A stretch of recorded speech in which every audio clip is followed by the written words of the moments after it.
Hello everyone, it's me and welcome back to my YouTube channel Fantasy Story. So, आज हम अपने वांगशन fair of happiness के next part को explain करने जा रहे हैं। होप आज का पार्ट आप लोगों को पसंद आएगा। अगर पसंद आए तो प्लीज़ मेरी वीडियोस को लाइक कमेंट कर दीजिएगा और मेरे चैनल को भी सब्सक्राइब कर दीजिएगा। एंड आपको पता है मैंने अभी बहुत टाइम बाद वीडियो बनाना स्टार्ट किया है, सो प्लीज़ आप अपने फ्रेंड्स के साथ भी शेयर कर दीजिएगा। ओके सो हमने लास्ट पार्ट में देखा था कि साओ शिनचैन चियांग की तरफ देखकर स्माइल करते हुए कहता है, मुझे भी तुम पे बिल्कुल भरोसा नहीं है। इधर विभूषण बहुत सारे लोगों का ऑर्डर दे दे के बेचारा थक गया था और एक जगह पे बैठ कर सोच रहा था क्या लियांजन को सब याद आ जाएगा। अगर उसे याद आ गया तो उसका रिएक्शन क्या होगा। फिर वो खुद से कहता है रिएक्शन क्या होगा, वो मुझे धक्के मार के निकाल देगा। और फिर से कहने लगता है नहीं लियांजन ऐसा नहीं कर सकता, वैसे भी मैंने थोड़ी ना उसे किस किया था। फिर वो कहता है लेकिन तूने दूसरी बार तो किया था ना। फिर वो कहता है नहीं लियांजन मुझे धक्के मार के तो कभी नहीं निकालेगा, और वैसे भी अभी मैं उसके घर में थोड़ी ना हूँ जो मुझे धक्के मार के निकाल देगा। और वो फिर से कहने लगता है शायद फ्यूचर में कभी इसके घर जाऊंगा तो तब निकाल दे, ये भी मुमकिन है ना। तभी उसे पीछे से कोई आशियन कहता है। विंग फिर से खुद से कहने लगता है अब तक मुझे सिर्फ किसी लड़की की आवाज़ सुनाई दे रही थी, अब लड़की की भी आवाज़ सुनाई देने लग गई है। विंग सच में तुझे कोई पागल खाने चले जाना चाहिए या फिर किसी अच्छे डॉक्टर के पास चेक करवाने के लिए। वेंजिंग के पास कैसा रहेगा। तो वो कहता है नहीं वेंजिंग नहीं, वो तो वैसे भी गालियाँ दे के मेरा सिर ही खराब कर देगी, उसे उसके पास नहीं। तभी फिर से कोई उसे आशियन कहता है। विंग फिर से खुद से कहने लगता है अब तक तो सिर्फ विंग बोल रहा था, अब क्या आशियन लगा रखा है। तभी वो पीछे मुड़ जाता है तो वो एकदम से फ्रीज हो जाता है। उसके पीछे यानली खड़ी थी जिसकी आंखों से बस आंसू निकल रहे थे। विंग को अचानक से शौक लग जाता है और उसे तो कुछ समझ ही नहीं आता है कि आखिर वो बोले तो क्या बोले। यानली बहुत धीरे धीरे उसके पास आती है और उसे एकदम से गले लगा लेती है। विंग की आंखें तो बिल्कुल आंसू से ब्लर हो गई थी और वो कहता है शिजी आप ठीक है, आप कैसी है, आप यहाँ पे कैसे आई, मेरा मतलब। तभी यानली उसकी आंखों से आंसू को पोंछते हुए कहती है आशियन माफ करना, आने में बड़ी देर कर दी है ना। विंग उसे कहता है मुझे लगा था शायद मैं आपसे नहीं मिल पाऊंगा कभी भी। तो यानली कहती है भले ही मेरी आदत 1000 बार भी जाए तब भी मैं अपनी प्यारी आशियन को हमेशा याद करती रहूंगी। इधर बाहर जेंछा और जिनलिन दोनों मामा भांजे ड्रामा कर रहे थे, हम दोनों नहीं जाएंगे, बिल्कुल नहीं जाएंगे। जिनजुशन उनसे कहता है क्या तुम दोनों मामा भांजे मिलकर ड्रामा कर रहे हो। तो चेंग बोलता है बोला ना हम नहीं जा रहे, मतलब नहीं जा रहे। तो जिनलिन कहता है डैड हम विभूषण से नहीं मिलना चाहते, अगर आपको मिलना है तो आप जा सकते हो।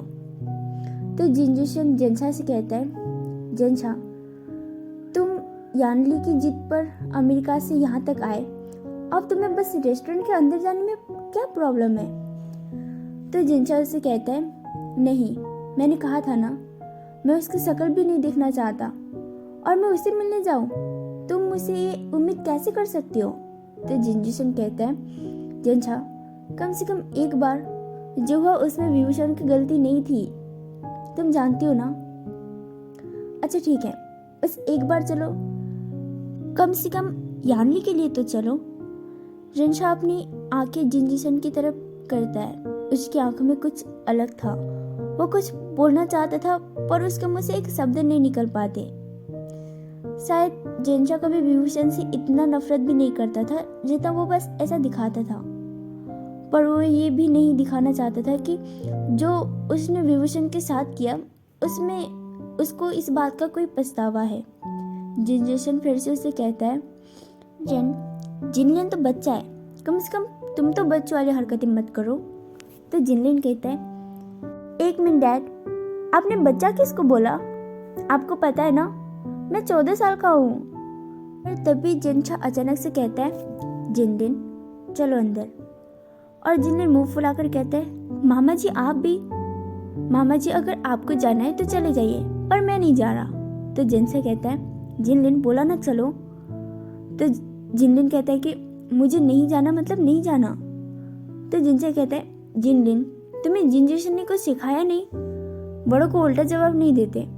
तभी जिनजिशन उसकी तरफ देखते हुए कहता है क्या मैंने नहीं सिखाया? भूलो मत ये सब तुम्ही का किया धरा है।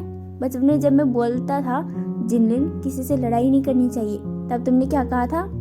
बच्चों को बहादुर बनना चाहिए। जिनलिन तुम बस किसी का मुंह तोड़ दिया करो, बाकी सब मैं देख लूंगा। अब भुगतो, तुमने सिखाया था ना ये सब। तभी जिनसा फिर से उसे कहते हैं जिनलिन तुम मेरी बेइज्जती करवा रहे हो, क्या तुम सच में नहीं जा रहे हो? तो जिनलिन कहता है नहीं।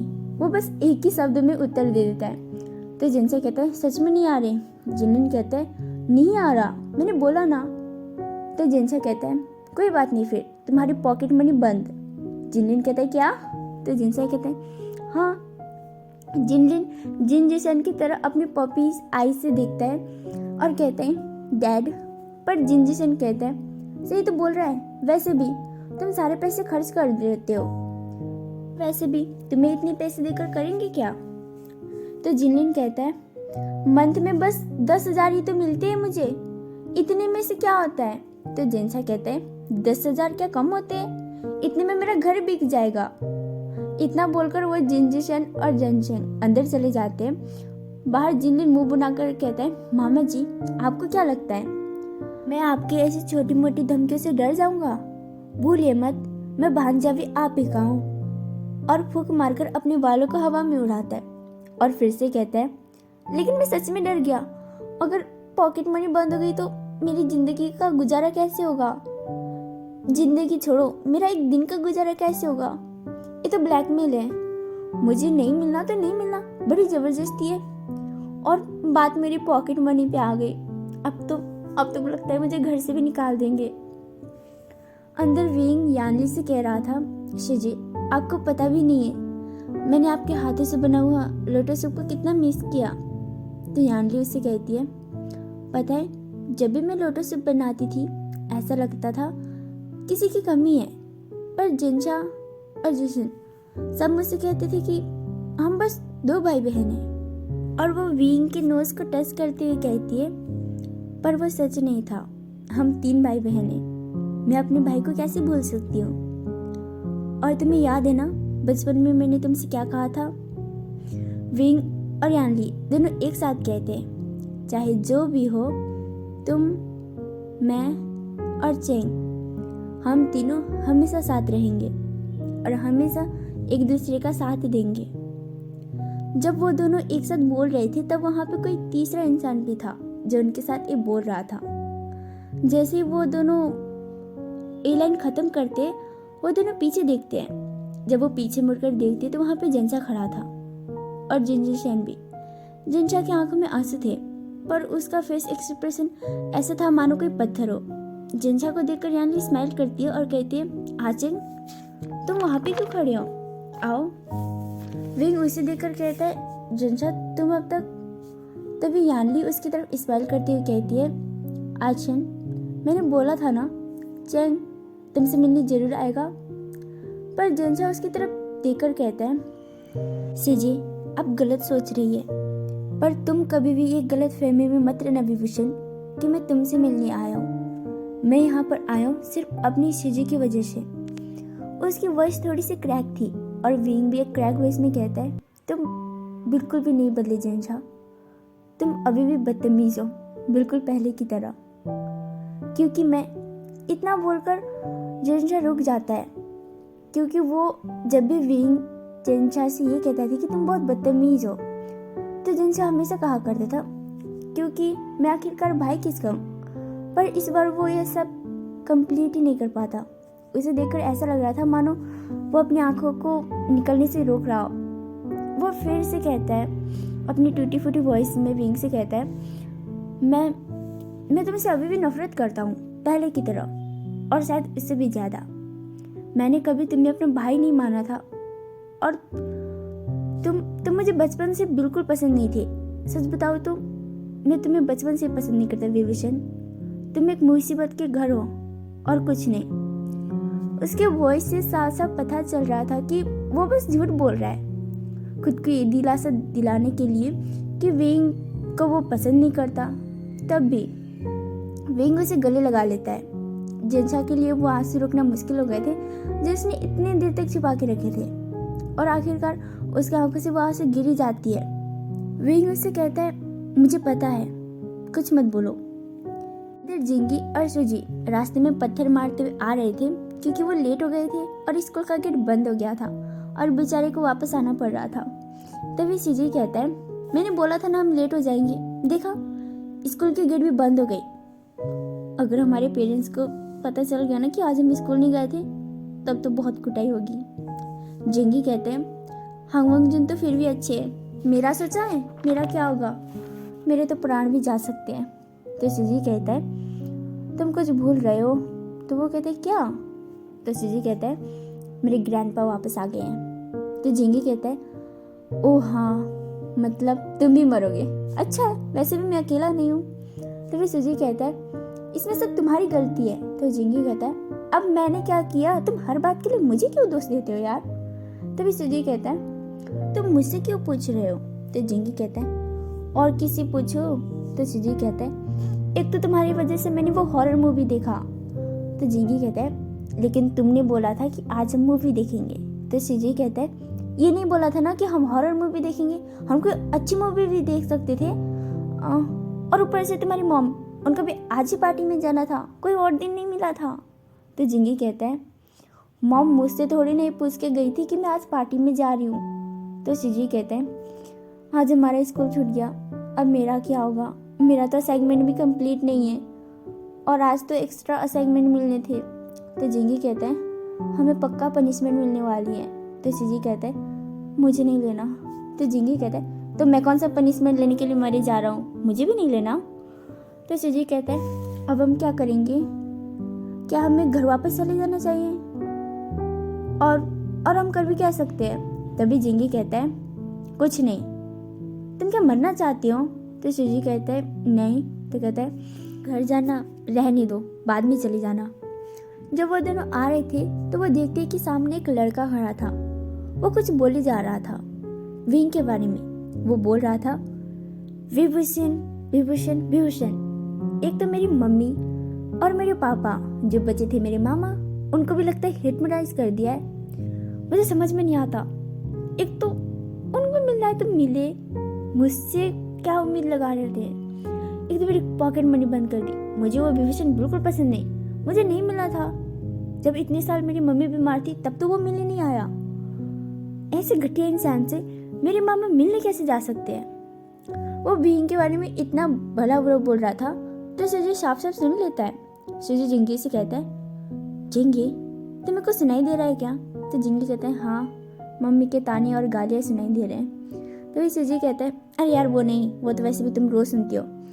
कुछ और सुनाई दे रहा है? वो जो सामने लड़का, शायद उसने विभूषण का नाम लिया। तो जिंगी कहता है, हाँ तो इसमें क्या न्यू है, ले लिया होगा।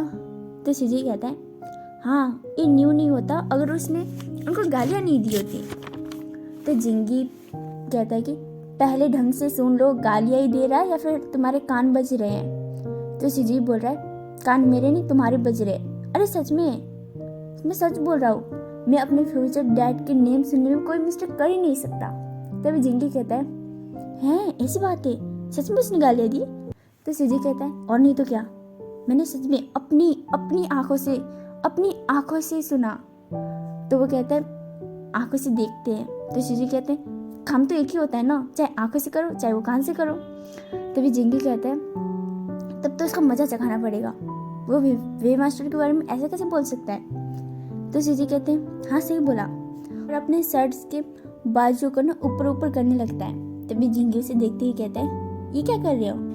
तो सुजी कहता है, तुमने ही तो बोला मजा चखाना है ना। तो जिंगी कहता है, हाँ पर ये थोड़ी ना बोला था कि लड़ाई करना है। सुजी कहता है, अब तो जो भी हो, इसे तो मजा चखाना पड़ेगा, फॉलो मी। तभी जिंगी कहता है, अरे सुजी नहीं यार, बात तो सुनो, क्या कर रहे हो? सुजी मेरी बात तो सुनो।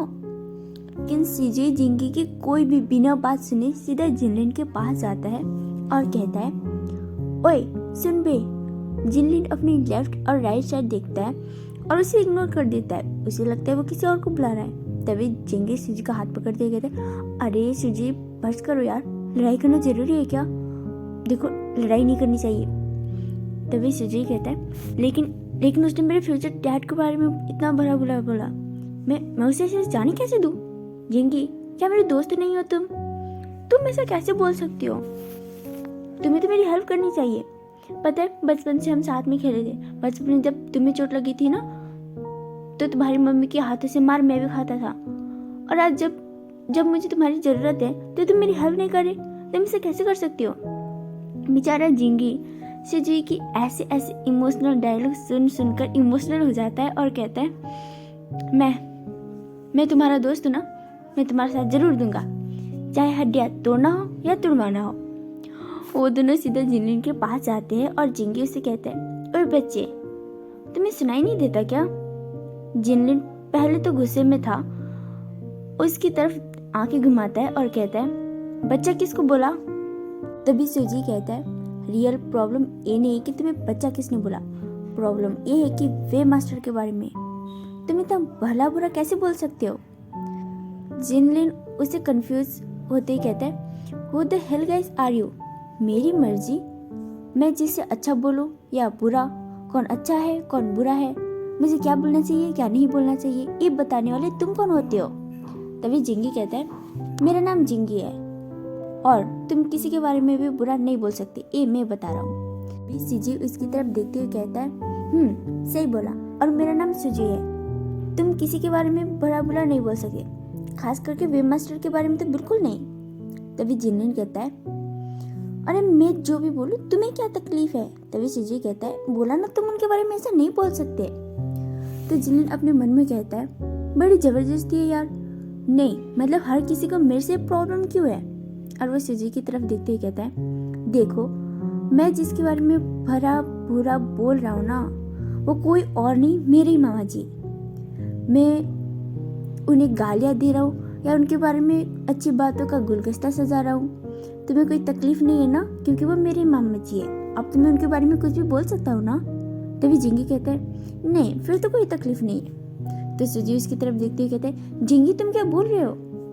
तो जिंगी कहते हैं, लेकिन उसने तो बोला वे मास्टर उसके मामा है। सूजी जिनलिन से कहता है, क्या वे मास्टर तुम्हारे मामा है?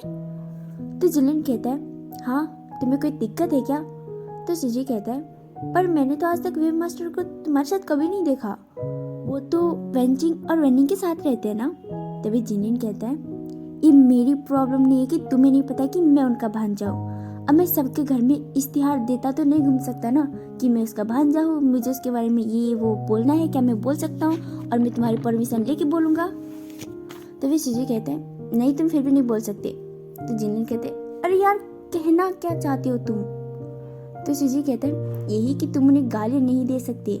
तो जिनलिन कहता है, पर मैं उनका भांजा हूँ, मैं अच्छा बोलूँ बुरा बोलूँ मेरे मामा को बोल रहा हूँ, तुम्हें क्या प्रॉब्लम है, तुम क्यों अपनी टांग घुसा रहे हो? तभी जिनलिन कहता है, पर मैं उनका सन हूँ। और थोड़ी देर बाद कहता है, आई मीन फ्यूचर सन। तो जिंगी कहता है, सूजी तुम मुझे कैसे बोल सकते हो? तो सूजी कहता है, ओ हाँ सॉरी, मतलब हम उनके फ्यूचर सन्स हैं। तो जिनलिन कहता है, क्या अबे कौन से पागल खाने से आए हो तुम लोग, और मेरा दिमाग क्यों खराब कर रहे हो? जिंगी उससे कहता है, हम बिल्कुल सही सलामत है और हम स्कूल से आ रहे हैं। तो जिनलिन कहता है कि तुम्हें देख के तो नहीं लग रहा कि तुम स्कूल से आ रहे हो, अगर आ भी रहे हो तो मेरी प्रॉब्लम नहीं है। तुम लोगों को मैं ही मिला था क्या आज सुबह नहीं है, दोपहर हो चुका है, दिख नहीं रहा, अंधे हो? तो जिनलिन कहता है कि अंधा मैं नहीं तुम लोग हो, इसका दिन ही खराब है, पता नहीं एक तो मेरी पॉकेट मनी कैंसिल हो गई और एक ये पागल लोग मिल गए मुझे। तो हम आज का पार्ट यहीं पे ख़त्म करते हैं। होप कि आज का पार्ट आप लोगों को पसंद आया होगा। अगर पसंद आए तो प्लीज़ मेरी वीडियोज़ को लाइक कमेंट करना मत भूलिएगा और मेरे चैनल को सब्सक्राइब कर दीजिएगा। हम मिलेंगे नेक्स्ट पार्ट में, तब तक के लिए बाय, टेक केयर, अपना ख्याल रखना। ओके।